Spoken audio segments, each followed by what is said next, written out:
ಎಲ್ಲ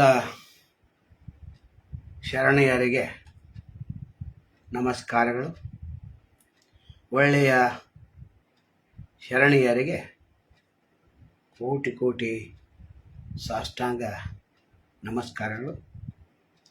ಅದೇ ರೀತಿ ದುಷ್ಟ ತಾಯಂದಿರಿಗೆ ಕೋಟಿ ಕೋಟಿ ನಮಸ್ಕಾರಗಳು. ಸಮಾಜದ ದಾರಿ ತಪ್ಪಿಸುವಂಥ ತಾಯಂದಿರಿಗೆ ಕೋಟಿ ಕೋಟಿ ನಮಸ್ಕಾರಗಳು. ತಿಳಿಯದೆ ನಿರ್ಣಯವನ್ನು ಕೈಗೊಳ್ಳುತ್ತಿರುವಂಥ ತಾಯಿಯರಿಗೆ ಕೋಟಿ ಕೋಟಿ ನಮಸ್ಕಾರಗಳು. ಅಜ್ಞಾನದಿಂದ, ದುಃಖದಿಂದ, ಸಂತೋಷದಿಂದ, ಗಡಬಡಿಯಿಂದ ನಿರ್ಣಯ ತೆಗೆದುಕೊಳ್ಳುತ್ತಿರುವಂಥ ತಾಯಿಯಂದರಿಗೆ ಕೋಟಿ ಕೋಟಿ ನಮನಗಳು. ನಮ್ಮ ಪ್ರವಚನ ಕಹಿ ಪ್ರವಚನ, ಸಿಹಿ ಪ್ರವಚನ ಅಲ್ಲವೇ ಅಲ್ಲ. ಜೈನ ಮುನಿಗಳು ಯಾವ ರೀತಿ ತರುಣ ಸಾಗರ್ಜಿ ಹೇಳ್ತಿದ್ರು, ಆ ರೀತಿ ನಮ್ಮದು ಕೂಡ ಕಹಿ ಪ್ರವಚನ. ಆದರೆ ಉದರಕ್ಕೆ ಮಾತ್ರ ಸಿಹಿ. ಬಾಯಿಗೆ ಕಹಿ, ಉದರಕ್ಕೆ ಸಿಹಿ. ಇವತ್ತಿನ ಮುಖ್ಯ ವಿಷಯ ಟೈಟಲ್ದಲ್ಲೇ ತಮಗೆ ಗೊತ್ತಿದೆ. ಏನಾಗ್ತಾ ಇದೆ ಅಂತಂದರೆ, ಮಗಳಿಗೆ ತಾಯಿ ಮದುವೆ ಮಾಡಬೇಕು. ಆಕೆ ನಿರ್ಣಯವನ್ನು ತಪ್ತಾ ಇದ್ದಾಳೆ. ಕಾರಣ ಅಜ್ಞಾನ, ಅಂಧಕಾರ. ಪೇಟೆ ಬಗ್ಗೆ ನಾಲೆಜ್ ಇಲ್ಲ, ಶಹರ ಬಗ್ಗೆ ನಾಲೆಜ್ ಇಲ್ಲ, ಆಧುನಿಕ ತಂತ್ರಜ್ಞಾನ ಬಗ್ಗೆ ನಾಲೆಜ್ ಇಲ್ಲ, ಆಧುನಿಕ ಶಿಕ್ಷಣ ಪದ್ಧತಿ ಬಗ್ಗೆ ನಾಲೆಜ್ ಇಲ್ಲ, ಹೊರಗಿನ ಜಗತ್ತನ್ನು ನೋಡಿಲ್ಲ. ಕೇವಲ ಏನು ಶಗನ್ಯಾನ ಹುಳ ಇರ್ತಾವಲ್ಲ, ಆ ಹುಳದಲ್ಲಿ ಇದ್ಕೊಂಡು ಈ ವಾಸನೆ ಭಾಳ ಚೆನ್ನಾಗಿದೆ, ಇದಕ್ಕಿಂತ ವಾಸನೆ ಭಾಳ ದೊಡ್ಡದೇನು ಇಲ್ಲ ಅಂಥೇಳಿ ಭಾವನೆಯಲ್ಲಿ ಇರ್ತಕ್ಕಂಥವ್ರು ಹೆಚ್ಚು ಜನ ಮದುವೆಗಳನ್ನು ಮುರಿತಾ ಇದ್ದಾರೆ. ತನ್ನ ಮಗಳಿಗೆ ತಾವೇ ವೈರಿಗಳಾಗ್ತಾ ಇದ್ದಾರೆ. ಆಶ್ಚರ್ಯ ಅನಿಸ್ಬೋದು ನಿಮಗೆ. ಅದಕ್ಕೆ ಕೋಟಿ ಕೋಟಿ ಶರಣಾರ್ಥಿಗಳು ಅಂತ ಹೇಳಿದೆ. ನಿರ್ಣಯವನ್ನು ತೆಗೆದುಕೊಳ್ಳುವಾಗ ಭಾಳ ಬೋಲ್ಡಾಗಿ ತೆಗೆದುಕೊಳ್ಬೇಕು. ಅದು ಗೊತ್ತಿಲ್ಲ, ದಾರಿಯನ್ನು ತಪ್ಪಿಸ್ತಾ ಇದ್ದಾರೆ. ಎಲ್ಲರೂ ದಾರಿಯನ್ನು ತಪ್ಪಿಸ್ತಾ ಇದ್ದಾರೆ. ಇದು ನಮ್ಮ ಮಾತಲ್ಲ, ಒಬ್ಬ ಶಾಸ್ತ್ರೀಯ ಮಾತು, ಒಬ್ಬ ಸ್ವಾಮೀಜಿಗಳ ಮಾತು, ಒಬ್ಬ ಪಂಡಿತನ ಮಾತಿದು. ಮದುವೆಗಳು ಯಾಕೆ ಆಗ್ತಾ ಇಲ್ಲ ಅಂದರೆ, ಮಗಳಿಗೆ ತಾಯಿಯ ವೈರಿಯಾಗಿದ್ದಾಳೆ ಅಂತ. ನನಗೆ ಆಶ್ಚರ್ಯ ಆಯ್ತು, ಹೆಂಗ್ರಿ ಅಂತ ಎಲ್ಲ ಉದಾಹರಣೆ ಕೊಟ್ಟರು. ಒಂದು ತಾಯಿ ಇದ್ದಳು, 3 ಮಕ್ಕಳ ತಾಯಿ ಇದ್ದಳು, ಬಚ್ಚಲ್ದಂಥ ಮನೆ, ಕಿಚನ್ದಂಥ ಮನೆ, ಅದರಲ್ಲಿ 3 ಜನ ಪ್ಲಸ್ 2 ಜನ. ಆಕೆ ಬಯಸ್ತಾ ಇದ್ದಾಳೆ ಗೌರ್ಮೆಂಟ್ ನೌಕರಿ.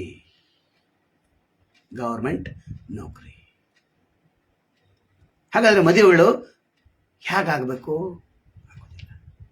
ಇನ್ನೊಬ್ಬಳು ಏನು ಮಾಡಿದಾಳೆ ಅಂತಾರೆ, ತಂದೆಯ ವಿರುದ್ಧ ಮಗಳನ್ನು ಬೆಳೆಸಿದ್ದಾಳೆ. ಚಿಕ್ಕಂದಿಂದಲೇ ಬೆಳೆಸ್ಕೋತ ಬಂದಿದ್ದಾಳೆ. ಆಕೆ ಯಾರ ಮಾತು ಕೇಳಬೇಕು? ತಾಯಿಯ ಮಾತನ್ನು ಕೇಳಬೇಕು. ಯಾಕಂದ್ರೆ ವಿಷ ಉಣಿಸಿ ಉಣಿಸಿ ಉಣಿಸಿ ಹೃದಯದೆಲ್ಲ ವಿಷವನ್ನು ಸೇರಿಸಿ ಬೆಳೆದಂಥ ಮಗು ಹೆಂಗೆ ಬೆಳಿತೈತೆ? ಅದು PhD ತಗೊಳ್ಳಿ, BA ತಗೊಳ್ಳಿ, B.Ed ತಗೊಳ್ಳಿ, ಆ ಮಗುವಿನ ಮನಸ್ಸಿನಲ್ಲಿ ಏನಿರ್ತೈತಿ? ತಾಯಿ ನನಗೆ ಸರ್ವಶ್ರೇಷ್ಠ, ತಾಯಿ ನನ್ನ ಮದುವೆಯನ್ನು ಮಾಡ್ತಾಳೆ, ಯೋಗ್ಯವರನ್ನು ಹುಡುಕಿ ಮದುವೆ ಮಾಡ್ತಾಳೆ ಅಂತ. ಇದು ಸಾಧ್ಯತೆನೋ? ಸಾಧ್ಯ ಇದೆಯಾ? ಇಲ್ಲ ಅಂತನ ಅರ್ಥ. ಯಾಕಂದ್ರೆ ತಾಯಿ ಬೆಳೆದಂಥ ರೀತಿ, ಆಕೆ ಬೆಳೆದಂಥ ಪರಿಸರ ಸರಿಯಾಗಿರಲಿಲ್ಲ. ಒಂದೂರಲ್ಲಿ 4 ಜನ ಮಕ್ಕಳು, ಹೆಣ್ಮಕ್ಕಳು, ಒಬ್ಬ ಗಂಡು ಮಗ. ತಂದೆ ಅನಾಡಿ, ತಾಯಿ ಕಿಲಾಡಿ. ಮದುವೆ ಮಾಡಿಕೊಡ್ಬೇಕು, ಯಾರ್ಯಾರಿಗೂ ಮಾಡಿ ಕೊಟ್ಟರು. ಒಬ್ಬ ಮಗ ಓಡಿ ಹೋದ. ಯಾಕೆಂದ್ರೆ ಅಲ್ಲಿ ಮನೆ ಪರಿಸರ ಹೆಂಗಿತ್ತಂದ್ರೆ, ಮಾಡ್ಕೊಂಡು ಗಂಡನ ಬಿಟ್ಟು ಅಡ್ಡಾಡೋದು. 4 ಮಂದಿ ಮಾಡ್ಕೋದು, ಗಂಡನ ಬಿಟ್ಟು ಅಡ್ಡಾಡೋದು. ಆ ಅಡ್ಡಾಡುವಂಥ ಮಹಿಳೆ ಯಾವ ಒಂದು ವಿಚಾರ ಇಟ್ಕೊಂಡು ಅಡ್ಡಾಡ್ತಿರ್ತಾಳೆ? ಗಂಡನ ಮೇಲೆ ಪ್ರೀತಿ ಐತೇನು? ಇಲ್ಲ. ದುಡ್ಡಿನ ಮೇಲೆ ಪ್ರೀತಿ ಆಯ್ತು. ದುಡ್ಡು ತೊಗೊಂಡು ಗಂಡನ ಬಿಟ್ಟರು. ಈಕೆ ತನ್ನ ಮಗಳಿಗೆ ಮದುವೆಯನ್ನು ಹೇಗೆ ಮಾಡಿಸ್ತಾಳೆ? ತನ್ನ ಮಗನನ್ನು ಏನು ಮಾಡು, ಗಂಡನ ವಿರುದ್ಧ ಎತ್ಕಟ್ಟಿಳು ಚಿಕ್ಕರತ್ತಾಗ. ಆ ಮಗು ವಿಷ ಕುಡಿದು ಕುಡಿದು ಕುಡಿದು ಕುಡಿದು ಕುಡಿದು ಬೆಳೀತು, ತೆಂಗಿನಕಾಯಿ ಗಟ್ಟಲೆ ಬೆಳೀತು. ಆದರೆ ಆ ಮಗುವಿನ ಮನಸ್ಸಿನಲ್ಲಿ ಏನು ತುಂಬಿತ್ತು? ವಿಷ ತುಂಬಿತ್ತು. ಆದ್ರೆ ಆಕೆ ಆತನೇ ನಂಬ್ತಾನೆ, ತಂದೆ ಮಾತನ್ನು ನಂಬ್ತಾನೆ? ಇಲ್ಲವೇ ಇಲ್ಲ. ಯಾಕಂದ್ರೆ ದುಡುತ್ತನ್ನೋದು ಅಷ್ಟೇ ಇವನ ಕೆಲಸ, ಮನೆ ನೋಡ್ಕೋದು ಆಕೆ ಕೆಲಸ. ಆದರೆ ಮನೆ ನೋಡ್ಕೊಳ್ಳೋದೇನೋ ಇಲ್ಲ, ಮಾತು ಬರ್ತಿತ್ತೇನೋ ಇಲ್ಲ, ನೆರೆಹೊರೆಯವರ ಸಂಬಂಧ ಚಲೋ ಇತ್ತನೋ ಇಲ್ಲ, ಓಣಿಯಲ್ಲಿ ಆಕೆ ವಾತಾವರಣ ಚಲೋ ಇತ್ತೇನೋ ಇಲ್ಲ. ಎಲ್ಲಿದೆ? ಮನೆಯಲ್ಲಿದೆ ಆಗಿಲ್ಲ, ಪೌನ್ಯರ ಪೈಯದಲ್ಲಿದೆ ಆಗಿಲ್ಲ, ಓಣಿಯಲ್ಲಿದೆ ಆಗಿಲ್ಲ, ಊರಲ್ಲಿದೆ ಇಲ್ಲ. ಈಕೆನ ತಾಯಿ ಅಂತ ಹೆಂಗಂತಾರೆ? ಈಕೆ ತಾಯಿ ಅಲ್ಲ, ತಾಯಿ ಸ್ವರೂಪದ ಪಿಸಾಚಿ. ಹೌದು, ಕೆಲವರಿಗೆ ನಾವು ಈ ವಿಷಯವನ್ನು ಪ್ರಸ್ತಾಪ ಯಾಕೆ ಮಾಡತ್ತೀವಿ ಅಂದ್ರೆ, ಎಲ್ಲ ತಾಯಿಯಂದ್ರೆ ಹಾಗಿಲ್ಲ. ಅದಕ್ಕೆ ಶರಣೆಯರು ಸಾಕಷ್ಟು ಜನ ಇದ್ದಾರೆ. ನಾವು ಶರಣೆಯರಿಗೆ ಏನು ಕೇಳ್ಕೊತೇವೆ ಅಂತಂದರೆ, ನಿಮ್ಮ ಮಗಳನ್ನು ಬಿಂದಾಸಾಗಿ ಹುಡುಗಿ ಚಲೋ ಇದ್ದನ್ನು ಕೊಟ್ಟುಬಿಡಿ, ಮಂತನ ಚಲೋ ಇದ್ದನ್ನು ಕೊಟ್ಟುಬಿಡಿ, ಬಂಗಾರ ನೋಡಕ್ಕೆ ಹೋಗ್ಬೇಡ್ರಿ. ಆಶೆಯ ದುಃಖಕ್ಕೆ ಕಾರಣ ಹೇಳಿ ಹೇಳಿ ಹೋದರು. ಯಾರು? ಗೌತಮ ಬುದ್ಧರು. ಆಶೆಯೇ ದುಃಖಕ್ಕೆ ಕಾರಣ ಹೇಳಿದಿಲ್ಲ. ಗೌತಮ ಬುದ್ಧನ ವಾಕ್ಯವನ್ನು ನಾವು ನೀವೆಲ್ಲ ಪಾಲಿಸಬೇಕಾಗ್ತದೆ. ಇವನಾರವ ಇವನಾರವ, ಇವ ನಮ್ಮವ ಅಂತ ಬಸವನವರ ಮಾತನ್ನು ನಾವು ಪಾಲಿಸಬೇಕಾಗ್ತದೆ. ಕುಲವೆಂದು ಹೊಡೆದಾಡಿದರೆ ನಿಮ್ಮ ಕುಲದ ನೆಲೆಯನೇನಾದರೂ ಬಲ್ಲಿರ ಅಂತ ಕನಕದಾಸನ ಮಾತನ್ನು ನಾವು ಕೇಳಬೇಕಾಗ್ತದೆ. ಈಗ ಪೇರೆಂಟ್ಸ್ ಕಡೆ ಬರೋಣ. ತಂದೆ ತಾಯಿ ಏನಾಗಿತ್ತಂದ್ರೆ, ಮೋಟಿವೇಶನ್ ಸ್ಪೀಕ್ ಕೊಡಲಿಕ್ಕೆ ಒಬ್ಬರು ಅನುಭವಿಗಳು ಒಂದು ಕಾಲೇಜ್ಗೆ ಹೋಗಿದ್ರು. ಎಲ್ಲರಿಗೂ ಸಂಬಂಧಪಟ್ಟಂಥ ವಿಷಯ ಒಂದೊಂದಕ್ಕೆ ಬರ್ತವೆ. ಅಲ್ಲಿ 85 ಹುಡುಗರು. ಎಲ್ಲ ಪೇರೆಂಟ್ಸ್ ಬರಬೇಕು, ಮೋಟಿವೇಶನ್ ಸ್ಪೀಚ್ ನಿಮಗೂ ಇದೆ, ಹುಡುಗರಿಗೆ ಇದೆ ಅಂತ. ಮೋಟಿವೇಶನ್ ಸ್ಪೀಚ್ ಚಾಲೂ ಆಯ್ತು. ಅವಾಗ ಆ ಮೋಟಿವೇಶನ್ ಸ್ಪೀಕರ್ ಏನು ಹೇಳ್ತಾನಂತಂದ್ರೆ, ತಂದೆ ತಾಯಿ ಯಾರು ಬಂದಿದ್ದಾರೆ ಆ ಹುಡುಗರಷ್ಟು ಎದ್ದು ನಿಲ್ರಿ ಅಂತ. 8 ಜನ ಎದ್ದಿದ್ರು. ಶಬಾಷ್, ಕೊಡ್ರಿ. ಅನಾಥನ ಮಕ್ಕಳು ಎದ್ದು ನಿಲ್ರಿ ಅಂದ್ರು. ಉಳಿದವರೆಲ್ಲ ಎದ್ದು ನಿಂದ್ರು. ಗೊತ್ತಾತ್ಲ? ಅಂದ್ರೆ ತಂದೆ ತಾಯಿ ಇದ್ರು ಕೂಡ ಮಕ್ಕಳ ಬಗ್ಗೆ ಕಾಳಜಿ ಇಲ್ಲ. 85ರಲ್ಲಿ 8 ಜನ ಇದ್ದಾರೆ, ಅದಕ್ಕೆ ಬಂದಿದ್ದಾರೆ. ನಮ್ಮ ಹುಡುಗ ಏನು ಮಾಡ್ತಾ ಇದ್ದಾನೆ, ಕಾಲೇಜ್ ಹೆಂಗೆ ಓದ್ತಾ ಇದ್ದಾನೆ ಕೇಳಿಗೆ ಬಂದಿದ್ದಾರೆ, ಮಾಸ್ತರ್ ಮಾತಾಡಕ್ಕೆ ಬಂದಿದ್ದಾರೆ, ಹೆಡ್ ಮಾಸ್ಟರ್ ಮಾತಾಡಕ್ಕೆ ಬಂದಿದ್ದಾರೆ, ಪ್ರಿನ್ಸಿಪಾಲ್ ಮಾತಾಡಕ್ಕೆ ಬಂದಿದ್ದಾರೆ. ಈ ಹುಡುಗರಷ್ಟ ಸಂಸ್ಕಾರವಂತರ ಆಗ್ತಾರೆ. ಹೌದು. ಉಳಿದವರು ಏನು ಬಂದಿಲ್ಲ. ಯಾಕೆ ಬಂದಿಲ್ಲ? ಕಾಳಜಿ ಇಲ್ಲ. ಆ ಕಾಳಜಿ ಇಲ್ಲ ಅಂತಂದ್ರೆ ಆ ಮಕ್ಕಳು ಹೆಂಗೆ ಬೆಳಿತಾವೆ? ಇಲ್ಲ. ಒಂದು ಬೋರ್ಡಿಂಗ್ ಇತ್ತು, ನಾವೆಲ್ಲ ಹೋಗಿ ಪರೀಕ್ಷೆ ಮಾಡಿ ಬಂದವರು, ಮೋಟಿವೇಶನ್ ಸ್ಪೀಕ್ದಲ್ಲಿ ಹೋಗಿ ಕೂತವ್ರು. ಒಂದು ಬೋರ್ಡಿಂಗ್ ಇತ್ತು, ಒಬ್ಬ ಸ್ವಾಮಿಗಳು, ಅವರು 32 ಜನರಿಗೆ ಊಟ ಹಾಕ್ತಾರೆ ಫ್ರೀಯಾಗಿ. ಆದ್ರೆ ಆ 32 ಹುಡುಗರ ಕೈಯಲ್ಲಿ 32 ಮೊಬೈಲ್. ಪ್ರವಚನ ಮಾಡ್ತಾರೆ, ಪ್ರಾರ್ಥನಾ ಮಾಡ್ತಾರೆ, ಊಟ ಮಾಡ್ತಾರೆ. ಪ್ರವಚನ ಅಲ್ಲ, ಪ್ರಾರ್ಥನಾ ಮಾಡ್ತಾರೆ, ಊಟ ಮಾಡ್ತಾರೆ, 2 ಹೊತ್ತು. ಅವ್ರು ಏನು ಮಾಡ್ತಾರಪ್ಪ ಅಂತಂದ್ರೆ, ನಿಮ್ಮ ತಂದೆ ತಾಯಿ ಒಂದು ವರ್ಷ ಅಲ್ಲಿ ಸ್ವಲ್ಪ ಕರ್ಕೊಂಬರಿ ಅಂತ ಹೇಳ್ತಾರೆ. ಇವರು ಅಡ್ಮಿಷನ್ ಸಹಿತ ಬರಂಗಿಲ್ಲ, ಯಾರೋ ತಂದೆ ತಾಯಿ ಅಥವಾ 1-2 ಜನ ಬಂದಿರ್ತಾರೆ. ಅದಾದ ನಂತರ 3 ವರ್ಷ ಅಥವಾ 5 ವರ್ಷ PC first year, second year, first second third, post graduate ಅಂತ 7 ವರ್ಷ. ಒಂದು ತಂದೆ ತಾಯಿ ಹಾಸ್ಟೆಲಕ್ಕೆ ನಮ್ಮ ಮಗ ಏನು ಮಾಡತ್ತಾನೆ ನೋಡಲಿಕ್ಕೆ ಬಂದಿಲ್ಲ. ಇದು ಬಹಳ ಮಹತ್ವದ್ದು. ಹಾಗಾದರೆ ಆ ಹುಡುಗರು ಹೆಂಗೆ ಬೆಳೀತಾರೆ? ಪಾಕೆಟ್ ಮನಿ ಹೊರಗೆ ಬರ್ತಿತ್ತು, ಪಾಕೆಟ್ ಮನಿ ಹೊರಗೆ, ಇವರಲ್ಲಿ ಪುಕ್ಕಟ್ಟು ಊಟ ಒಳಗೆ, ಮತ್ತೆಲ್ಲ SC ST OBC ಎಲ್ಲ ಇಲ್ದವ್ರ ಪರಿಸ್ಥಿತಿ ಹಿಂಗೆ. ಇದ್ದವ್ರ ಪರಿಸ್ಥಿತಿ ಅವ್ರೇನೋ ಅಪ್ಪ ಏನೋ ಗಳಿಸಿರ್ತಾನೆ, ಇಲ್ಲಾರು ಅಭ್ಯಾಸ ಮಾಡತ್ತಾರೇನು? ಇಲ್ಲ. ಹಾಗೆ ಏನೂ ತಲೆಯಲ್ಲಿ ಇಲ್ಲದ ತಾಯಿ ಯಾವ ರೀತಿ ತನ್ನ ಮಗಳನ್ನ ಮದುವೆ ಮಾಡ್ಕೊಳ್ತಾರೆ? ಇಲ್ಲ. ಪಂಡಿತರು, ಈಕೆ ಪಂಡಿತ, ಈಕೆ ವಿಜ್ಞಾನಿ, ಈಕೆ ದೊಡ್ಡ ಪ್ರೊಫೆಸರ್. ಒಂದು ಮನೆಯಲ್ಲಿ ಏನು ಹೇಳ್ತಾಳೆ? ಮಾತು ಕೊಟ್ಟು ಬರಬೇಡ್ರಂತ. ಎಲ್ಲಿ ಕೂತ ಎಲ್ಲೋ ಕೂತ ಹೇಳ್ತಾಳಕ್ಕೆ. ಇಲ್ಲಿ ಬಂದಿರ್ತಾನೆ ಪಾಪ, ಅಪ್ಪ ಬಂದಿರ್ತಾನೆ, ಒಂದು 4-5 ಜನ ತೊಗೊಂಡು ಬಂದಿರ್ತಾನೆ, ಎಲ್ಲ ಪರೀಕ್ಷೆ ಮಾಡ್ತಾನೆ, 100% ಇದೆ. ಆದ್ರೆ ಆಕೆ ಏನು ಹೇಳ್ತಾಳೆ? ಅಲ್ಲಿ ಕೂತ ಆಕೆ ಬಂದಿಲ್ಲ, ಮಾತು ಕೊಟ್ಟು ಬರಬೇಡ. ಎಲ್ಲಿ ಕೂತ? ಅಲ್ಲಿ ಕೂತ ಮಗಳ ಮದುವೆಯನ್ನ ಮುರಿದಳು, ಕೂತಲ್ಲೇ ಮುರಿದಳು. ಇನ್ನೊಬ್ಬಳಿಗೆ ಇದೆಲ್ಲ ಜನರಲ್ ಅಲ್ಲ, ಎಲ್ಲರಿಗೂ ಗೊತ್ತಾಗಬೇಕು, ಜಗತ್ತಿಗೆ ಗೊತ್ತಾಗಬೇಕು ಇವ್ರ ಕತೆ. ಸುಮ್ಮನೆ ಜಗತ್ತು ಹೆಂಗೈತೆ ಅಂತ ನಿಮ್ಗೆ ಗೊತ್ತಿಲ್ಲ, ನನಗೆ ಗೊತ್ತಿದೆ. ಅದಕ್ಕೆ ಜಗತ್ತಿನ ಒಳಗಿಳೋದನ್ನ ಹೇಳತ್ತವನು. ಒಬ್ಬಕ್ಕೆ ವಿಡಿಯೋ ಮಾಡ್ಕೋತಾಳ, ಒಬ್ಬ ಏಜೆಂಟನ್ನು ಕಳಿಸಿ ವಿಡಿಯೋ ಮಾಡ್ಕೋತ, ಮನಿತನ ನೋಡ್ಕೊಂಬಪ್ಪ, ಆಮೇಲೆ ನಾವು ಹೋಗೋಣ. ಅವೊಂದು 1000 ರೂಪಾಯಿ ಅಲ್ಲಿ ಹೊಡಿತಾನ, ನಮ್ಮ ಕಡೆ ಒಂದು 1000 ರೂಪಾಯಿ ಹೊಡಿತಾನ, ನೀವು ವಿಡಿಯೋ ಮಾಡ್ತಾನೆ. ವಿಡಿಯೋ ಮಾಡ್ಕೋತ ಏನು ಮಾಡ್ತಾನ ಅವನ? ಆಕೆ ಏನು ಹೇಳ್ತಾಳೆ? ಸ್ವಲ್ಪ ಬಚ್ಚಲ ತೋರಿಸಂತ. ಇವು ಬಚ್ಚಲ ತೋರಿಸ್ತಾನ. ಆವಾಗ 4x4 ಬಚ್ಚಲ.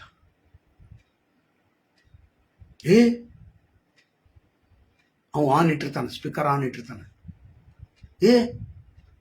ಎಲ್ಲ ತೋರಿಸಿಗಿರ್ಸಿನೋ ಅವ್ರು ಏನು ತಿಳ್ಕೊಂಡ್ರಂದ್ರೆ ಅಂತಾಳೆ, ಏಜೆಂಟು ನಾಪತ್ತೆ, ಆಕಿನ ನಾಪತ್ತೆ. ಹುಡುಗಿ ಚಲೋ ಇತ್ತು, ವರ ಒಪ್ಪಿದ್ದ. ಆದ್ರೆ ಈಕೆ ಅಡ್ಡಗಾಲ ಬಂದಳು. ಇಂಥವು ಎಷ್ಟು ಹೇಳಿ? 1000 ಹೇಳಿ ಅಥವಾ 1 ಲಕ್ಷ ಹೇಳು ಬೇಡ. ಏನಾಗಿತ್ತಂತಂದ್ರೆ, ನಾವು ದಾಟ್ತಾ ಇತ್ತು. ಒಬ್ಬ ಪಂಡಿತ್ ಇದ್ದ, ಒಬ್ಬ ಡಾಕ್ಟರ್ ಇದ್ದ, ಒಬ್ಬ ವಿಜ್ಞಾನಿ ಇದ್ದ, ಇನ್ನೊಬ್ಬ ಯಾವ ದೊಡ್ಡ ಮನುಷ್ಯ ಇದ್ದ. ಇಲ್ಲಿಂದ ಅಲ್ಲಿ ಹೋಗ್ತಿರ್ತೆ. ನಾವಿಕ ಕೇಳ್ತಾರ, ಏನು ಓದಿದ್ದೀನೋ? ಏನಿಲ್ರಿ, ನಾ ಇಲ್ಲಿಂದ ಆಚೆ ಕಡೆ, ಅಲ್ಲಿಂದ ಈಚೆ ಕಡೆ, ನಮ್ಮ ಮನೆತನದಿಂದ ಬಂದದ್ದು, ನಾವೆಲ್ಲ ನಾವಿಕರು, ನಾವು ಬಿಡೋರು, ನೀವೇನು ಕೊಟ್ಟಿರ್ತೀರ ಅಂತ ತಗೋರು, ಮತ್ತು ಎಷ್ಟು ಕೊಡ್ತೀರ ಅಷ್ಟು ತಗೋರು, ನಮಗೇನು ಕಂಡೀಷನ್ ಇಲ್ಲ, ಇಷ್ಟ ಕೊಡ್ಬೇಕಂತ. 60ರಿಂದ 70ನೇ ದಶಕದಲ್ಲಿ ಹಿಂಗೆ ಇತ್ತು. 80ರ ನಂತರ 10 ರೂಪಾಯಿ ಕೊಡ್ರಿ ಅಂತ ಆಯ್ತು. ನಂತರ 50 ರೂಪಾಯಿ ಆಯ್ತು, ಆ ಮಾತು ಬೇರೆ. ನಂತರ ಎಲೆಕ್ಟ್ರಿಕಲ್ ಬೋಟ್ಗಳು ಬಂದು ಆ ಮಾತು ಹೇಳ್ತಾ ಇಲ್ಲ. ಅವಾಗೆಲ್ಲರೂ ಡಾಕ್ಟರ್ ಅಂತ ಕೇಳ್ತಾನ, ಮತ್ತು ಪಂಡಿತ್ ಕೇಳ್ತಾನ, ಸ್ವಾಮಿಗಳನ್ನ ಕೇಳ್ತಾನ. ನಾ ಏನು ಕರ್ತಿಲ್ರಿ ಅದೇ, ನಿನ್ನ ಜೀವನ ವ್ಯರ್ಥ, ನಿನ್ನ ಜೀವನ ವ್ಯರ್ಥ, ನಿನ್ನ ಜೀವನ ವ್ಯರ್ಥ, ನಿನ್ನ ಜೀವನ ವ್ಯರ್ಥ ಅಂತ 4 ಮಂದಿ ಅಂತಾರ. ನಡು ಬರ್ತೈತಿ, ಬಿರುಗಾಳಿ ಚಾಲು ಆಗ್ತೈತಿ. ಅವಾಗ ನಾವೀಗ ಕೇಳ್ತಾನ, ನಿಮ್ಗೆ ಏನು ಬರ್ತೈತಿ, ನಿಮ್ಗೆ ಈಸಾಕ್ ಬರ್ತೀವಿ ಅಂತ ಕೇಳ್ತಾನೆ. ಇಲ್ಲ ಅಂತಾನೆ, ನಿಮ್ಮ ಜನ್ಮ ವ್ಯರ್ಥ ಅಂತಾನೆ. ಎಲ್ಲ ಸಾಯ್ತಾರ, ಇವು ಈಸಾಡ್ಕೊಂಡು ಬರ್ತಾನೆ. ಆ ಬುದ್ಧಿ ತಾಯಿಗಿರಬೇಕಾಗಿತ್ತು.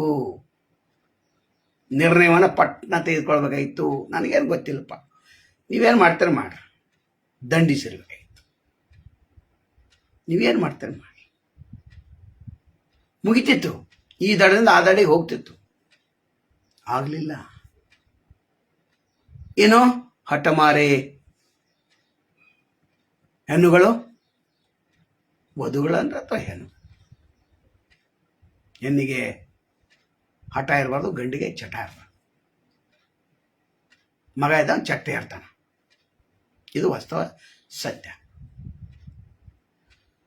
ಒಮ್ಮೇನಾಗಿತ್ತು ಅಂತಂದ್ರೆ, ಒಬ್ಬ ತಂದೆ ತನ್ನ ಮಗಳಿಗೆ ಓನ್ಯಾಗಿಂದ ಅವನು ಮಾಡ್ಕೋಪ, ಭಾಳ ದಷ್ಟಪುಷ್ಟ ಇದಾನ, ಅವನಂತ ಪೈಲ್ವನ ಯಾವ ನಮ್ಮ ಊರಲ್ಲೇನು ಇಲ್ಲ, ಬಡವ ಇದಾನ. ಆದ್ರೆ ನಮ್ಮ ಮನೆ ಕಟ್ಟಿಗೆ ಹೊಡಿತಾನಲ್ಲ, ಭಾಳ ಒಳ್ಳೆಯದಾನ. ನಮ್ಮ ಮನೆ ಕಟ್ಟಿಗೆ ಹೊಡಿತಾನೆ, ಓನ್ಯಾಗಿನ ಕಟ್ಟಿಗೆ ಹೊಡೆದು ಕೊಡ್ತಾರೆ. ಹಿಂದಿನ ಕಾಲದಲ್ಲೇ ನಾವು ನೋಡಿದ್ದೇವೆ, 65ರಿಂದ 75ದಲ್ಲಿ ನೋಡಿದ್ದೇವೆ. ಮದುವೆ ಏನಾದರೂ ನಡೀತಿತ್ತಂದ್ರೆ ಅಲ್ಲಿ ಕಟ್ಟಿಗೆ ಹೊಡ್ಯಾಕೆ ಬರ್ತಿದ್ರು. ಕಟ್ಟಿಗೆ ಹೊಡೆದು ಕೊಟ್ಟ ಅವ್ರು ಹೊರಗೆ ಚಹಾ ಕುಡಿದು ಅಥವಾ ಏನಾದರೂ ಸ್ವಲ್ಪ ಬುಂಜನೋ ಚುನ್ಮರಿನೋ ಕೊಟ್ಟಿಂದ ಹೋಗ್ಬಿಡ್ತಿರು. 1 ಕ್ವಿಂಟಲ್ 2 ಕ್ವಿಂಟಲ್ ಕಟ್ಟಿಗೆ ಹೊಡೆದು ಹೋಗ್ತಿದ್ರು. ಹೊರಗಿನ ಯಾವುದೋ ಮದುವೆಯಲ್ಲಿ ಕಟ್ಟಿಗೆ ಹೊಡಿತಿದ್ರು. ಅವ್ರ ಕೆಲಸ ಕಟ್ಟಿಗೆ ಹೊಡ. ಹಂಗೊಬ್ಬ ಇದ್ದ, ಈಕೆಗೆ ಹೇಳ್ತಾಳ, ನೀವು ಮದುವೆ ಮಾಡ್ಕೋ. ಯಾರೋ ಅಪ್ಪ ಹೇಳ್ತಾನ, ಅವಲ್ಲ ಅಪ್ಪ ಹೇಳ್ತಾನೆ, ನನಗೆ ಒಳ್ಳೆ ವರ ಬೇಕಂತೇಳಿ ಆಕೆ ಹುಡುಕಾಡ್ತಾರ. ದೊಡ್ಡ ಮಂದಿನೂ ಭೇಟಿಯಾಗ್ತಾರೆ, ಪಂಡಿತರನ್ನು, ಇಂಜಿನಿಯರ್ನು, ಅವರು ಡಾಕ್ಟ್ರು ಎಲ್ಲರನ್ನ ಭೇಟಿಯಾಗ್ತಾರೆ.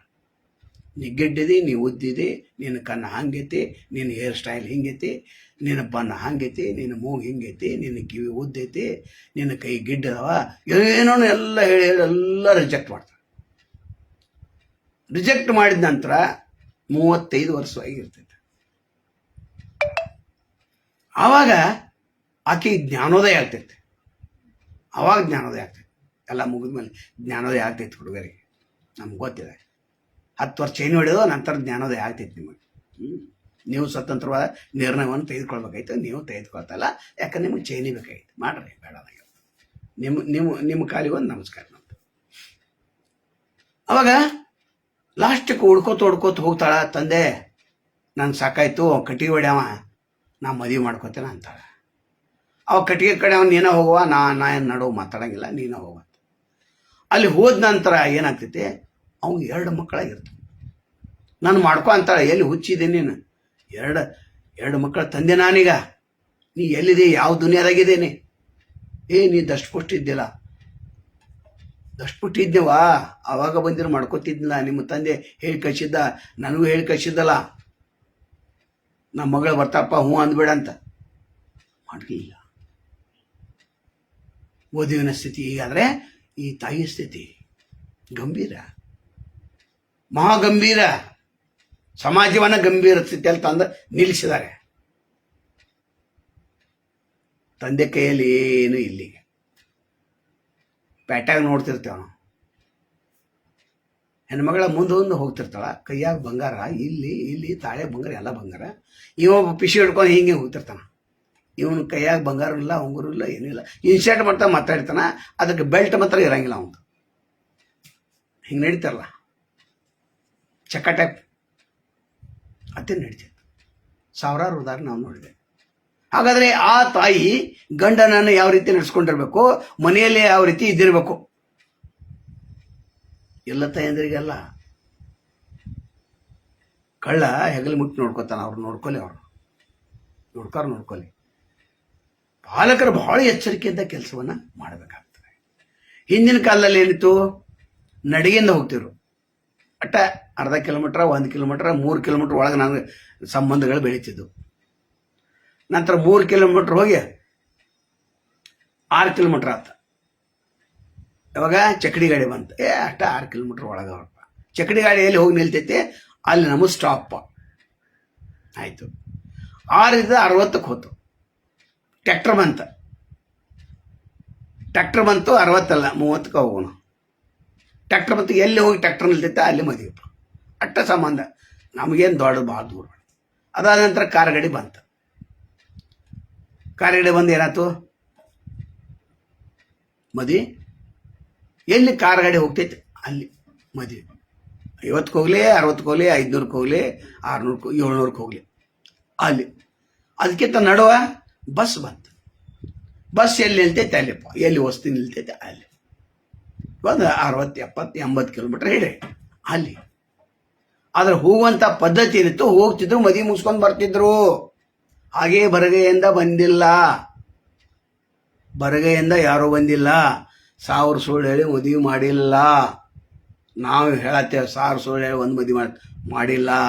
ಈ ಸಮಾಜ ಯಾವನೋ ಒಬ್ಬ ಕೆಟ್ಟ ಮನುಷ್ಯ ಇದನ್ನು ಹಬ್ಬಿಸಿಬಿಟ್ಟ. ಅದನ್ನು ಎಲ್ಲರೂ ನಂಬಿರು. ಈಗ ಅದನ್ನು ಮಾತಾಡ್ತಾರ.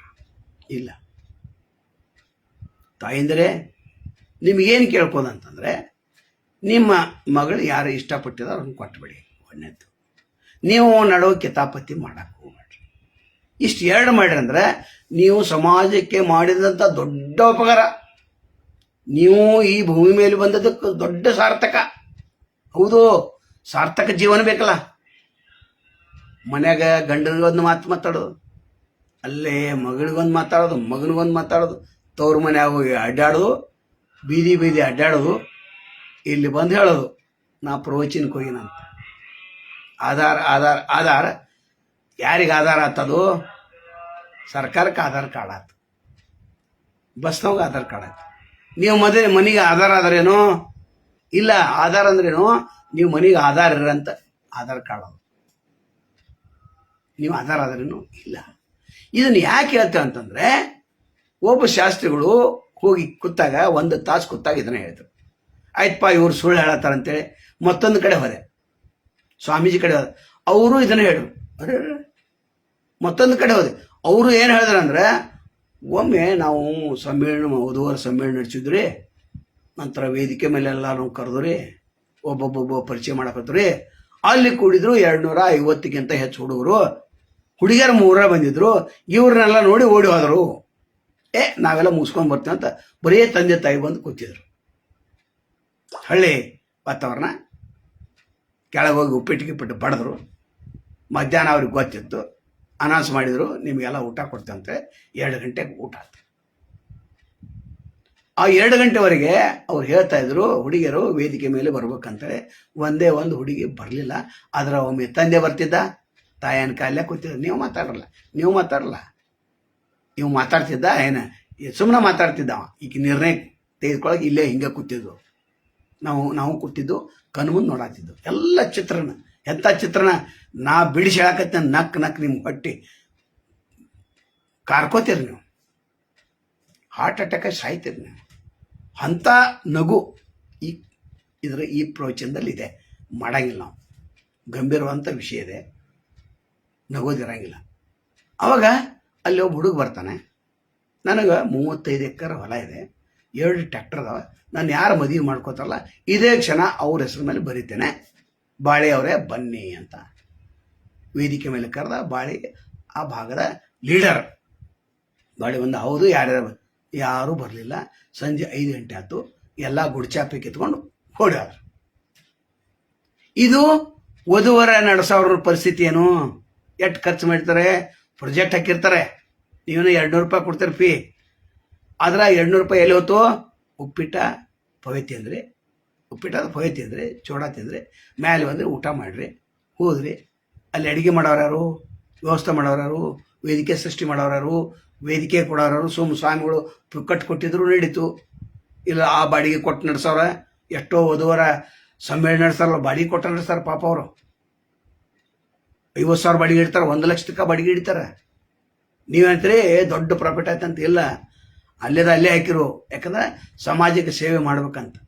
ಆದ್ರೆ ನೀವು ಹೋದಂಥ ತಾಯಂದಿರು ಅದು ಚೆಲ್ಲಲ್ಲ, ಇದು ಚೆಲ್ಲಲ್ಲ, ಮಂಟರ್. ಇನ್ನು ಕಿವಿ ಕೇಳ್ತಾರೆ ಇವ್ರು ಹೆಂಗೈತಿ, ಗ್ವಾಡಿ ಕಿವಿ ಇರ್ತಾವಲ್ಲ, ಗ್ವಾಡಿ ಕಿವಿ ಇಲ್ಲ, ಹೆಣ್ಮಕ್ಳ ಕಿವಿ ಇರ್ತಾವ, ಗಂಡು ಮಕ್ಳ ಕಿವಿ ಇರಂಗಿಲ್ಲ. ಅವೇನು ಹಂಗೆ ಹೊರಗೆ ಕೂತಿರ್ತಾರೆ. ಆ ರೀತಿ ಒಬ್ಬ ಹುಡುಗ ಬಂದಿರ್ತಾನ, ಅಂಟಿ ಎಲ್ಲಿದಾನಂತ. ಅಂಟಿ ಕೊಟ್ಟು ಇವ ಹೋಗ್ತಾನೆ ಯಾವುದೋ ಒಂದು ಇನ್ವಿಟೇಷನ್. ಇವ ಹಿಂಗೆ ಕೂತಿರ್ತಾನೆ. ಇಲ್ಲಿ ನಿರ್ಣಯವನ್ನು ತೆಗೆದುಕೊಳ್ಬೇಕಾದವ್ರು ಯಾರು? ತಂದೆ. ನಿರ್ಣಯ ತೆಗೆದುಕೊಳ್ತಾ ಇದ್ದಾನ? ಇಲ್ಲ. ಯಾಕಿಲ್ಲ? ಇವರು ಎಲ್ಲ ಅಧಿಕಾರವನ್ನು ಅವ್ರಿಗೆ ಕೊಟ್ಟು ಬಿಟ್ಟಿದ್ದಾರೆ. ಅಧಿಕಾರವನ್ನು ಎಷ್ಟು ಕೊಡಬೇಕಾಯ್ತು ಅಷ್ಟು ಕೊಡಬೇಕಾಯ್ತು, ಹೆಚ್ಚಿನ ಅಧಿಕಾರವನ್ನು ಕೊಟ್ಟು ಬಿಟ್ಟಿದ್ದಾರೆ. ಅದಕ್ಕೆ ಈ ಪ್ರವಚನ ಯಾರಿಗೆ ಅನ್ವಯ ಅಂತಂದ್ರೆ, ಯಾರು ಮಗಳ ಮದುವೆಗೆ ಅಡ್ಡಗಾಲು ಹಾಕ್ತಾ ಇದ್ದಾರೆ ಆ ತಾಯಿಯಂದಿರಿಗೆ ಅಷ್ಟೇ. ಉಳಿದವ್ರಿಗೆ ಅಲ್ಲೆಲ್ಲ, ಉಳಿದವ್ರೆಲ್ಲರೂ ಕರೆಕ್ಟಾಗಿ ಮಾಡ್ತಾ ಇದ್ದಾರೆ. ಆದರೆ ಮದುವೆಗಳು ಆಗ್ತಾ ಇಲ್ಲಲ್ಲ. ಕಲ್ಯಾಣ ಮಂಟಪಗಳು ಬನ ಅಂತಾವ, ಅವಿನ್ನು ಗೋಡಾವಣೆಗಳಾಗ್ತಾವ. ಮುಂದೆ ಗೋಡಾವಣೆ ಆದ್ರೆ ಮದುವೆಯಲ್ಲಿ ಮಾಡೋರು ನೀವು. ಅವರು ನೋಡ್ತಾರೆ. ಬೆಳಗಾವಿಯಲ್ಲಿ ಒಂದು ಬಂದ ಬಿತ್ತದು, ದೊಡ್ಡದಿತ್ತು ಲಾನ್ಸ್, ದೇಸಾಯಿ ಲಾನ್ಸ್ ಅಂತ. ಅದು ಬಂದು ಬಿತ್ತು. ಯಾಕಂದ್ರೆ ವರ್ಷದ 2-3 ಮದುವೆ ಹಾಕತ್ತು. 3 ಲಕ್ಷ ಆಯ್ತು. ಅಲ್ಲಿ ಖರ್ಚು ಹಾಕೈತ್ಲ 3 ಲಕ್ಷ. ಆಳು ಕಾಳು 5-6 ಮಂದಿ 2,000 ಅವರು ಮತ್ತು ಇಡಬೇಕೆ ಹಾಕಾವ. ಅಲ್ಲಿ ಕೀಲಿ ಹಾಕಿಬಿಟ್ರೆ. ಈ ಪರಿಸ್ಥಿತಿ ಬಂದದ್ದೇ ಅದಕ್ಕೆ ಮದುವೆ ಆಗ್ತಾ ಇಲ್ಲ. ಏನು ನೋಡತ್ತೀರಿ ನೀವು? ಇನ್ನು ಇದೇ ಪ್ರವಚನದಲ್ಲಿ ಸ್ವಲ್ಪ ಸ್ವಾಮಿಗಳನ್ನ ತೊಳೆಯೋಣ. ಇವೆಲ್ಲ ಕುಡಿಸಿರ್ತಾರ, ಏನೋ ಮಾಡಿರ್ತಾರ. ಈ ಸ್ವಾಮಿಗಳ ಕಡೆ ಬರ್ತಾರ, ಅವು ಕೊಂಡ್ಲಿಕ್ಕೆ ಕೊಡಂಗಿಲ್ಲ ಅಂತಾನ. ಇವ ಎಲ್ಲಕ್ಕಿಂತ ಮಹಾನುಭಾವ ಇವ ಸ್ವಾಮಿ. ನಾವೇನು ಹೇಳ್ತೇವೆ ಸ್ವಾಮಿಗಳಿಗೆ, ಯಾರು ಬಂದರೂ ಕೊಂಡ್ಲಿ ಕೂಡಿಸಿಕೊಡಿ, ಸಾಲೊಳ್ಳಿ ಕೂಡಿಸಿಕೊಡಿ, ಕವಲ ಕೇಳಕ್ಕೆ ಹೋಗ್ಬೇಡ ಅಂತೇಳಿ, ರಕ್ತ ಗುಂಪ ಕೂಡಿಸಿಕೊಡಿ, ಎಲ್ಲ ಕೂಡಿಸಿಕೊಡಿ. ನಿಮ್ಗೆ ಏನೇನು ಕೇಳ್ತಾರಲ್ಲ ಅದನ್ನೆಲ್ಲ ಕೂಡಿಸಿಕೊಡಿ. ಬಿಡಿಸತ್ತಾರೆ ಯಾಕೆ? ಪಂಚಾಂಗ ನೋಡತ್ತೀರಿ. ಪಂಚಾಂಗ ನೋಡಿನ ಎಲ್ಲ ಸಮಾಜವನ್ನು ಹಾಳು ಮಾಡಿದವ್ರು ಇದಾರಲ್ಲ. ಪಂಚಾಂಗ ಏನು ಹೊಟ್ಟೆಗೆ ಇಟ್ಟ? ನಿಮ್ಮ ಹತ್ರ ನೀವು ಕೂಡ್ಸ್ಲಿ ಬಿಡಲಿ ನಿಮ್ಗೆ 500 ರೂಪಾಯಿ ದಕ್ಷಿಣ ಬಿದ್ದ ಬೀಳ್ತೈತ. ಮತ್ತು ಎಲ್ಲ ನೋಡ್ತಾರ ಅಂತೀವ್ರು. ಯಾಕೆ ಹಿಂದಿನ ಹಿರಿಯರು ಏನೋ ನೋಡಿರು 10-15 ಮಕ್ಕಳಿದ್ದು ನಂತರ ನಿಮ್ಮ ತಂದೆ ತಾಯಿ ಕೇಳಲ್ಲ, ಎಲ್ಲ ನೋಡ್ರು ಇಲ್ಲ. ಈಗ ಯಾಕೆ ನೋಡತ್ತೀರ ನೀವು ಅದು ಸಮಾಜದಲ್ಲಿ ಹದಿಗೆಡ್ಸೋಂಥ ಸಾಲಿನಲ್ಲಿ ನೀವು ಕೂಡ ನಿದ್ದರೆ ಬಂದ ನೀವು ಇದ್ದೀರಿ. ದಾಬೋಕರ್ ಮರ್ಡರ್ ಆಯ್ತು, ಗೌರಿ ಲಂಕೇಶ್ ಮರ್ಡರ್ ಮಾಡಿದ್ರಿ, MM ಕಲಬುರ್ಗಿ ಮರ್ಡರ್ ಆಯಿತು, ಪಾನ್ಸಾರಿ ಅವ್ರ ಮರ್ಡರ್ ಆಯಿತು, ಮಹಾರಾಷ್ಟ್ರದ 2, ಕರ್ನಾಟಕದ 2, ಇನ್ನೂ 8ರಿಂದ 10. ಅವ್ರೇನು ಕೇಳಿದ್ರು? ಸಾಕ್ಷಿ ಕೇಳಿದ್ರು. ಅವ್ರು ಕುಂಡ್ಲಿಕ್ಕೆ ಸಾಕ್ಷಿ ಕೇಳಿದ್ರು. ಸಾಲವಾಡಿ ಸಾಕ್ಷಿ ಕೇಳಿದ್ರು, ಸಾಕ್ಷಿ ಕೂಡ ಅಂತ. ನಿಮ್ಮ ಕಡೆ ಸಾಕ್ಷಿನೇ ಇಲ್ಲಲ್ಲ, ಹಂಗೆ ಮರ್ಡರ್ ಮಾಡಿಬಿಟ್ರು. ಯಾರು ಸಮಾಜ ಸೇವೆ ಮಾಡ್ಲಿಕ್ಕೆ ಬಂದರೆ ಎಲ್ಲರೂ ಮರ್ಡರ್ ಆಗಿ ಹೋಗ್ತಾ ಇದ್ದಾರೆ. ಯಾಕೆ ದುಷ್ಟ ಶಕ್ತಿಗಳು ಹೆಚ್ಚು. ಹೀಗಾಗಿ ಮನೆಯಲ್ಲಿ ಏನು 3-4 ಹೆಣ್ಮಕ್ಳು ಇದಾರಲ್ಲ, ಅವರು ಪಟ ಪಟ ಪಟ ಒಂದಗನ ಒಂದು ಕೊಟ್ಟುಬಿಡಿ. ಅವ್ರವ್ರ ಶಿವ ಅವ್ರವ್ರಿಗೆ ನೀವು ಕೊಟ್ಟು ಬಿಡೋದು ಅಷ್ಟೇ ನಿಮ್ಮ ಕೆಲಸ. ನೀವೇನು ನೋಡ್ತೀರಿ? ಬೆಡ್ರೂಮ್ ನೋಡ್ತೀರಿ, ರೊಕ್ಕ ನೋಡ್ತೀರಿ, ಗಾಡಿ ನೋಡ್ತೀರಿ, ಗೊಡ ನೋಡ್ತೀರಿ, ಕಾರ್ ಗಾಡಿ ನೋಡತ್ತೀರಿ. ಹುಡುಗನ ಎಲ್ಲಿ ನೋಡತ್ತೀರಿ ನೀವು? ಹುಡುಗನ ಎಲ್ಲಿ ನೋಡತ್ತೀರಿ? ಮತ್ತು ಹುಡುಗನ ಏನಂತ ಕೇಳತ್ತೀರಿ ನೀವು? ಭಾಜಿ ಫಲ ಬಂದಿರ್ತಿತ್ತಲ್ಲ ಗೇಟ್ ಹೊರಗೆ, ಟೊಮೆಟೊ ಎಷ್ಟು ಕಿಲೋ, ಬದ್ನಿಕಾಯಿ ಎಷ್ಟು ಕಿಲೋ, ಹೀರಿಕಾಯಿ ಎಷ್ಟು ಕಿಲೋ, ಹಂಗೆ ಹುಡುಗನ ಮಾತಾಡ್ಸೋದು. ಏನು ಮಾಡತ್ತಿ? ಎಷ್ಟು ಮಂದಿ ಏನು ಆಸ್ತಿ ಐತಿ? ನಿನ್ನ ನೌಕರಿನ ತೆಗೆದ್ರೆ ಏನು ಮಾಡೋದು? ಟೆಂಪ್ರರಿ ನೌಕರಿ ಐತಿಲ್ಲ, ನಿಮ್ಮ ಮಾಲಕ್ ಯಾರು? ಎಷ್ಟು ಪಗಾರ? ಇದ್ರ ಸರ್ಟಿಫಿಕೇಟ್ ತೋರಿಸು, ಇಲ್ಲ ಬ್ಯಾಲೆನ್ಸ್ ಶೀಟ್ ತೋರಿಸು, ಡೆಪಾಸಿಟ್ ತೋರಿಸು, LIC ತೋರಿಸು, GST ತೋರಿಸು, ಇನ್ಕಮ್ ಟ್ಯಾಕ್ಸ್ ತೋರಿಸು. ಏನು ಕೇಳೋ ಪದ್ಧತಿಯೋ, ಮಾತಾಡೋ ಪದ್ಧತಿಯೋ, ಹೀಗಾಗಿ ಮದುವೆಗಳು ಆಗ್ತಾ ಇಲ್ಲ. ಸಮಾಜ ಅಲ್ಲೋಲ ಕಲ್ಲೋಲ ಆಗ್ತಾ ಇದೆ, ಒಳಗಿನ ಒಳಗೆ ಆಗ್ತಾ ಇದೆ. ಹೆಂಗೆ ಜ್ವಾಲಾಮುಖಿ ಎಲ್ಲಿ ಕಾಣ್ತೈತದು? ಕಾಣಂಗಿಲ್ಲ, ಭಾಳ ತಳಕಿದೆ. ಹಂಗೆ ಜ್ವಾಲಾಮುಖಿ ತಳಕ್ಕೆ ಬಂದು ಕೂತಿದೆ. ಒಂದು ಊರಾಗ 8ರಿಂದ 10 ಹುಡುಗರಲ್ಲ, 800ರಿಂದ 1000 ಹುಡುಗರು ಮದುವೆ ಆಗ್ತಾ ಇಲ್ಲ. ಅವಾಗ 15,000 ಏನು ಜನಸಂಖ್ಯೆ ಇತ್ತಿತ್ತಲ್ಲ, ಆ ಊರುಗಳಿಗೆ ಹೋಗಿ ನೋಡ್ರಿ. ಮತ್ತು 200-300 ಆ ಊರುಗಳಿರ್ತಲ್ಲ, ಅಲ್ಲೇ ಕಮ್ಮಿ 150-60 ಸಿಗ್ತಾರೆ. ಕಮ್ಮಿ 60-70 ಸಿಗತ್ತಾರ. ಯಾಕೆ? ಇದೇ ಎಡವಟ್ಟಿನಿಂದ. ಇನ್ನು ಹುಡುಗರ ಕಡೆ ಬರೋಣ. ನೀವು ಅಂಜಾಕ್ ಹೋಗ್ಬೇಡ್ರಿ ಹುಡುಗರು.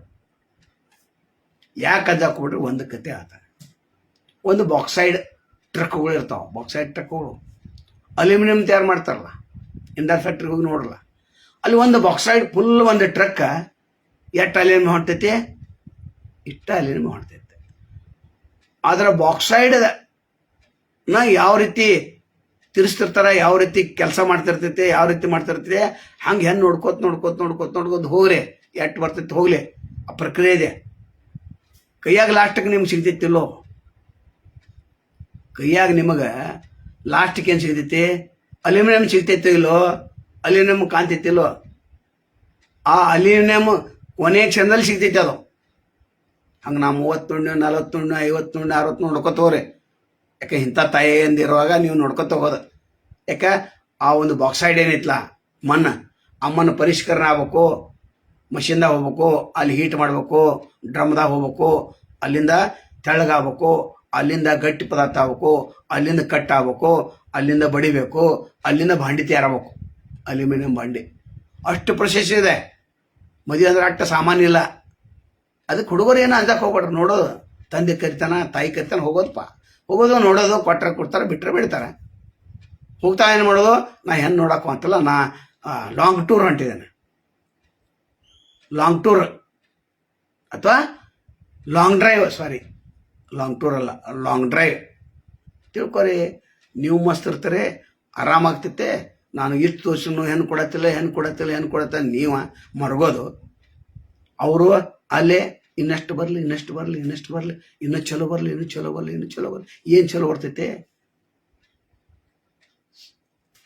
ರಾಮಚಂದ್ರ ಬಂದು ಹೋದ, ಕೃಷ್ಣ ಪರಮಾತ್ಮ ಬಂದು ಹೋದ, ದೊಡ್ಡ ಮಹಾಪುರುಷರು ಬಂದು ಹೋದರು, ಎಲ್ಲ ದೊಡ್ಡ ನಟರು ಬಂದು ಹೋದರು, ಎಲ್ಲ ಬಲಿಷ್ಠರು ಬಂದು ಹೋದರು, ಎಲ್ಲರೂ ಬಂದು ಹೋದರು. ನೀವು ಒಂದು ಕಡೆ ಲಕ್ಷ್ಯ ಇಲ್ಲಲ್ಲ. ಇನ್ನಷ್ಟು ಬರಲಿ. ಒಬ್ಬಕ್ಕೇನೋ ತಾಯಿ ಮನೆ ತೋರ್ಸತ್ತ, ಈಗ 2 ತೋರಿಸಿದ್ರೆ ಇನ್ನಷ್ಟು ತೋರಿಸ್ರಿ ಅಂತ. ಅವು ಎರಡು ಬಂದದ್ದೆಲ್ಲ ಪವರ್ಫುಲ್ ಮತ್ತು ಪವರ್ಫುಲ್. ಅದರ ಒಬ್ಬ ಗೌರ್ಮೆಂಟ್ ಸರ್ವೆಂಟ್ ಅಂತ. ಅಯ್ಯಪ್ಪ, ಭಾಳ ದೂರ ಆಯ್ತಂತ. ತಾಯಿ ಮಾತು ಮತ್ತೆ ಹೆಂಗಿರ್ತಾರೆ ಮಾಡ್ರಿ ಬೆಸ್ಟ್ ಬರೀರಿ ಮುಖಕ್ಕೆ ಪೌಡರ್ ಹಚ್ಕೊಂಡ್ರಿ. ಇದನ್ನು ಯಾಕೆ ಹೇಳತ್ತೀವಿ ಅಂದರೆ ಇಂದಿನ ಯುವಕರಿಗೆ ಗೊತ್ತಿಲ್ಲ. ಆ ಯುವಕರಿಗೆ ಶಕ್ತಿ ತುಂಬಬೇಕು. ಇನ್ನಷ್ಟು ನೋಡ್ರಪ್ಪ, ಅಲ್ಯೂಮಿನಿಯಂ ಹೊಂಟೋದು ಲಾಸ್ಟಕ್ಕೆ ಕೈಯಾಗ ಬಂದು ಸಿಗ್ತೈತೆ. ಅದು ಕೋಲಾರ ಚಿನ್ನದ ಗನಿಗೆ ಹೋಗ್ರಿ, ಅಲ್ಲಿ ಚಿನ್ನ ಸಿಗಬೇಕಾದ್ರೆ ಎಷ್ಟು ದಾಟಿ ಹೋಗ್ತೈತೆ ಅದು. ಎಲ್ಲ ಮಾಡಿ ಚಿನ್ನ ಐತಿಲ್ಲೋ ಅಲ್ಲಿ, ಚಿನ್ನ ಐತಿ ಅಂದ್ರೆ ಮತ್ತೆ ಅದನ್ನು ಮಾಡತ್ತಾರ. ಅದನ್ನು ಚಿನ್ನ ಸಿಗ್ತೈತಿಲ್ಲ ಕೋಲಾರದಲ್ಲಿ. ಚಿನ್ನದ ಗಣಿ ಎಲ್ಲಿದೆ, ಯಾವಾಗ ಸಿಗ್ತೈತಿ? ಅಂತಿಮ ಹಂತಕ್ಕೆ ಸಿಗ್ತೈತಿ. ಅಲ್ಲಿ ತನಕ ನೀವು ನೋಡಬೇಕ. ನಿಮಗೆ ಚಿನ್ನ ಬೇಕಾದ್ರೆ ನೋಡ್ಬೇಕ. ನೋಡ್ರಿ, ಚಿನ್ನಕ್ಕೆ ಸಿಗತೈತಿ, ಇಲ್ಲಿ ಅಲ್ಯೂಮಿನಿಯಂ ಸಿಗತೈತಿ. ನಿರಾಶೆ ಆಗುವಂಥದ್ದು ಏನೂ ಇಲ್ಲ. ಸಮಾಜದಲ್ಲಿ ದುಷ್ಟ ಶಕ್ತಿಗಳು ಇರೋವ, ಒಳ್ಳೆಯವರು ಇರೋವ್ರ. ನಮ್ಮ ನಶೀಬ್ ಚಲೋ ಇಲ್ಲ, ನಮ್ಮ ಮೂರ್ತಿ ಚಲೋ ಇಲ್ಲ, ನಾವು ರಾಹುಲ್ ಕಾಲಕ್ಕೆ ಹೋದ್ನು, ಗೂಳಿ ಕಾಲಕ್ಕೆ ಹೋದ್ನು, ಆ ದೇವ್ರ ನಮಸ್ಕಾರ ಮಾಡಲಿಲ್ಲ, ಆ ಮಂತ್ರಾಲಯಕ್ಕೆ ಹೋಗಲಿಲ್ಲ, ಅಲ್ಲಿ ಅಭಿಷೇಕ ಮಾಡಲಿಲ್ಲ, ಇಲ್ಲಿ ಅಭಿಷೇಕ ಮಾಡಲಿಲ್ಲ. ಇದೇನು ತಲೆ ಇದಾವಲ್ಲ, ಮಡ್ಡ ತಲೆಗಳು, ಅವು ಹೇಳವ್ರನ್ನ. ದೇಹವೇ ದೇವಲ ಶಿರವೇ ಹೊನ್ನ ಕಳಸೋಯ. ನಿಮ್ಮ ಮನೆಯಷ್ಟು ಶ್ರೇಷ್ಠ ಮನೆ ಜಗತ್ತಿನಲ್ಲಿ ಯಾವುದೂ ಇಲ್ಲ. ನಿಮ್ಮ ಕಚೇರಿಯಷ್ಟು ಶ್ರೇಷ್ಠ ಮನೆ ಕಚೇರಿ ಯಾವುದೂ ಇಲ್ಲ. ತಿಳ್ಕೊರಿ ಭಾವನೆ. ಹೌದು, ನೀವು ಪವಿತ್ರ. I am perfect man in this world. I am richest person in the world. I know everything. ಹೋಗ್ರಿ, ಧೈರ್ಯದಿಂದ ಇರಬೇಕು. 20 ನೋಡಿ ಅಂತ ಬೇಡ ಅಂತ ಸನ್ಯಾಸ ಆದಂತ 40 ವರ್ಷ ಆದ ನಂತರ ಗೊತ್ತಾಗ್ತಲ್ಲ. ಅವನು ನಮ್ಮಪ್ಪ ಹೇಳಿದ್ದಲ್ಲ, ಅದೇನು ಅಲ್ಯೂಮಿನಿಯಂ ಕತೆ ಹೇಳಿದ್ದಲ್ಲ, ಚಿನ್ನದ ಕತೆ ಹೇಳಿದ್ದಲ್ಲ, ಎಲ್ಲ ಲಾಸ್ಟ್ ಚಿನ್ನ ಸಿಗ್ತೈತೆ ಅಂತ ಹೇಳಿದ್ಲ. ಇನ್ನೊಂದು ಸ್ವಲ್ಪ ಪ್ರಯತ್ನ ಮಾಡಿದ್ರೆ ಸಿಗೋದಿತ್ತು. ಅವಾಗ ಯಾವಾಗ ತಿಂತಾರ ನಾವು ಒಟ್ರಾದಾಗ. ಒಬ್ಬಂಟಿಗೆ ಜೀವನ ಕಡಕೈತಂದ್ರೆ ಅವ್ನು ಫ್ರಸ್ಟ್ರೇಷನ್ ಆಗ್ತಾನೆ. ನಾವು ಎಷ್ಟು ಹುಡುಗರು ನೋಡಿದ್ದೇವೆ, 40-45 ಹಿಂಗೆ ಮಾತಾಡ್ಕೋದು ಏನೋ ಮಾತಾಡ್ತಾರೋ, ಮತ್ತೆ ಹಾದಿ ಬರೋ ಮತ್ತೇನು ಮಾತಾಡೋದು, ಮತ್ತೇನೋ ಮಾತಾಡ್ತಾರ. ಯಾಕೆ? ಫ್ರಸ್ಟ್ರೇಷನ್. ಹಂಗೆ ಆಗಬಾರ್ದು. ಅದಕ್ಕೆ ನೀವೇ ಕಾರಣ. ಅರಿವೇ ಗುರು, ತುझा जीवनाचा शिल्पकार तुम्हीच. ನಿಮ್ಮ ಜೀವನದ ಶಿಲ್ಪಕಾರ ನೀವೇ. ನಾವೇನು ಕೇಳ್ತೇವೆ? ಶ್ರೀಗಳಿಗೆ ಮದುವೆ ಮಾಡುವಂಥ ಪ್ರಯತ್ನವನ್ನು ನೀವು ಮಾಡಿರಿ. ಪಂಚರಿಗೆ ಯಾಕೆ ಕೇಳ್ತಾರೆ? ನೀವು ಮದುವೆ ಮುರಿಯಕ್ಕೆ ಹೋಗ್ಬೇಡ್ರಿ.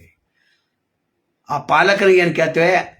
ಹೆಂಡತಿ ಕೈಯಾಗಿ ಹೆಚ್ಚು ಅಧಿಕಾರ ಕೊಡ್ಬೇಡ್ರಿ. ಎಷ್ಟು ಕೊಡ್ಬೇಕು ಅಷ್ಟೇ. ಚಪ್ಪಲಿ ಎಲ್ಲಿ ಬಿಟ್ಟಿರ್ತಾರೆ? ಹೊರಗೆ ಅಡುಗೆ ಮನೆ ತೊಗೊಂಡು ಹೋಗ್ತಾರೆ. ನೀವೇನು ಮಾಡ್ತೀವಿ?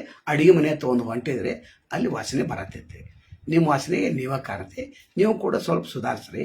ನಂತರ ಏನು ಮಾಡಕ್ಕೆ ಹೋಗಿರ್ತಾರಲ್ಲ, ಕೂಡ್ಸಕ್ಕೆ ಹೋಗಿರ್ತಾರಲ್ಲ, ನೀವು ಕೂಡ್ಸಕ್ಕೆ ಹೋಗ್ರಿ. ಕಣ್ಣು ಮುಚ್ಚಿ ಕೂಡಿಸಿ ಬರ್ರಿ. ನಿಮ್ಮ ಜೀವನ ಕೂಡ ಸಾರ್ಥಕ ಆಗ್ತದೆ ಅಂತ ಹೇಳ್ತಾ ಇವತ್ತಿನ ವಿಡಿಯೋನ ನಾವು ಮುಗಿಸ್ತೇವೆ. ಯಾರಿಗೆ ನೋವಾಗಿದ್ದರೆ, ಯಾರ ಕಿವಿಯಾಗ ರಕ್ತ ಬರ್ತಾ ಇದ್ದಾರೆ, ಯಾರಿಗೆ ಭಾಳ ತೊಂದರೆ ಆಗಿದ್ರೆ ದಯಮಾಡಿ ಕ್ಷಮಿಸ್ಬೇಕು. ಯಾಕಂದರೆ ಸತ್ಯ ಮಾತಾಡೋರು ಭಾಳ ಕಡಿಮೆ. ಸತ್ಯ ಮಾತಾಡ್ಬೇಕೈತಿ. ಒಳಗಿನ ಮರ್ಮವನ್ನು ಹೇಳಬೇಕು. ಜಗತ್ತಿಗೆ ಹಿಂಗೆ ಇದೆ. ಮತ್ತೊಂದು ಹೇಳೋದಕ್ಕೆ ಇದೆ ನಾನು, ಸಿಟಿ ಹುಡುಗಿಯರಿಗೆ ಹಿಂಗೆ ಬೇಕಂತ, ಸಪಾಟ್ ಬೇಕಂತ ಇದು. ಮತ್ತು ಹಳ್ಳಿ ಹುಡುಗಿಯರು ದಾಡಿ ಬೇಕಂತ ಆ ಹುಡುಗಂತ. ನನಗೆ ಆಶ್ಚರ್ಯ ಆಯ್ತು. ಏನು ರೀ ಗುರುಗಳು ಹಿಂಗೆ ಕೇಳತ್ತೀರಿ? ಹೌದ್ರಿ, ಆ ಹುಡುಗಿಯರ ಮಾನಸಿಕ ಸ್ಥಿತಿ ಹಂಗೈತೆ ಅಂತ. ಮತ್ತು ಹಳ್ಳ್ಯಾಗ ಹೋಗ್ಬೇಕಾದ್ರೆ ದಾಡಿ ಹಂಗೆ ಕಾಯ್ಕೊಂಡು ಹೋಗೋದ್ರಿ. ದಾಡಿನೇ ಇಲ್ಲ ಅವಂದ ಹೋಗಕ್ಕೆ ಹೋಗ್ಬೇಡ ಅಂದ. ಮತ್ತು ದಾಡಿ ಇದ್ದವ ಸಿಟಿಗೆ ಬಂದ ಹುಡುಗಿ ನೋಡಕಂದ್ರೆ ದಾಡಿ ಬೋಡ್ಸ್ಕೊಂಡು ಬಾ ಅಂತ ಹೇಳಿದ್ರಂದ್ರೆ, ನಾ ಯಾಕೆ ದಾಡಿ ಬೋಡ್ಸ್ಲಿ, ನಾನು ಹಿಂಗೆ ಒಳ್ಳೆವ ಅಂತ ಅವ. ಅಂದರೆ ಪರಿಸ್ಥಿತಿ ಭಾಳ ನಾಜೂಕಿದೆ. ಮಾತಾಡುವಾಗ ಮಾತುಗಳು ಹೆಂಗಿರ್ಬೇಕು? ಬೆನ್ನಿಗಟ್ಲೆ ಮಾತಾಡ್ಬೇಕು. ಬೆಕ್ಕದಾಗಲೇ ಬೆನ್ನಿಗಟ್ಲೆ. ಒಂದು ಮನೆ ಹೋಗಿ ಕೂತ್ರೆ ಕಮ್ಮಿ 1 ತಾಸು ನೋಡ್ಬೇಕು ನೀವು. ಪಟ್ನವಾದ ಅವ್ನು 4 ಚಹಾ 4 ಬಿಸ್ಕಿಟ್ ತೊಗೊಂಡು ಅವ್ನು ಕೊಟ್ಟ. ನೀವು 4 ಪ್ರಶ್ನೆ ಕೇಳಿ ಎದ್ದು ಬಂದ್ರಿ. ನಿಮಗೆ ಏನಾಯ್ತು ಅವ್ನು ತಿಳಿಲ್ಲ, ಅವ್ನು ಯಾಕೆ ಬಂದು ನೀವು ತಿಳಿಲ್ಲ. ಎಲ್ಲ ಕನ್ಫ್ಯೂಸ. ಅದಕ್ಕೆ ಮತ್ತೆ ಫೋನ್ ಮಾಡೋರು ನಡಿಯೋನಾಗ ಇನ್ನಷ್ಟು ನೋಡ್ರಿ. ಅದಕ್ಕೆ ಅಲ್ಲಿ ಹೋಗಿ ಕೂಡ್ರಿ, ಕಂಪ್ಲೀಟ್ ಮಾತಾಡ್ರಿ. ಕೊಡ್ತಾರೆ ಬಿಟ್ಟರೆ ಎಲ್ಲ ಅಲ್ಲೇ ಆಗ್ಬೇಕು. ಹುಡುಗಿನ ಮಾತಾಡ್ಸಲಿ. ನಾವು ಮುಂದಿರ್ತೇವೆ, ಪಂಚರು ಮುಂದಿರ್ತಾರೆ, ಶಾಸ್ತ್ರಿಗಳು ಮುಂದಿಟ್ಕೊಂಡು ಮಾತಾಡ್ರಿ. ಸ್ವಲ್ಪ ಬೇಕಾದ್ರೆ ಇಂಡಿಪೆಂಡೆಂಟ್ ಕೊಡ್ರಿ. ಅವು ಇಷ್ಟ ಕಷ್ಟ ಅದು ಇದು ಎಲ್ಲ ಕೇಳಿ.